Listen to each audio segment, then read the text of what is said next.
अपनी नमाज़ों में सोच कैसे पैदा कर सकते हैं, तड़प और सोच कैसे पैदा? ये तो लंबा अर्सा इसकी प्रैक्टिस करोगे तो सोच पैदा होगा। वैसे हज़रत मसीह इस्लाम ने यह भी नुस्खा बताया है कि रोनी शक्ल बना लो तो एक वक्त में रोना आ जाएगा। कोई ऐसा चीज़ जिससे तुम्हें दर्द महसूस होता है, जिसके तुम ख़ास तौर पर दुआ करना चाहते हो, उसके लिए दुआ करो।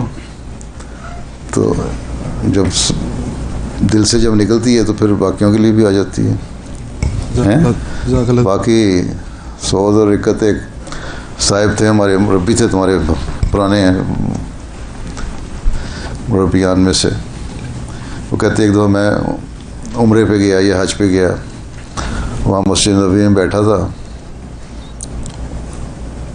तो सजदा किया, फिर बैठा, सजदे के बाद उठा दरमियान में सजदे के लिए, लेकिन दिक्कत पैदा नहीं हो रही थी। दिल चाहता था कि मैं सोच पैदा हो।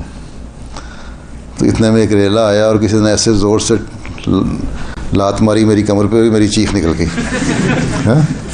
और उस चीख के बाद जो मेरी हाय निकली, उसके बाद मैं सजदे में गया हूँ तो ऐसा सोच पैदा हुआ कि जिसकी मज़ा आ गया। तो इससे पहले किसी और की टांग पड़े तुम्हारे कमर पे, तुम खुद ही पैदा करो सोच।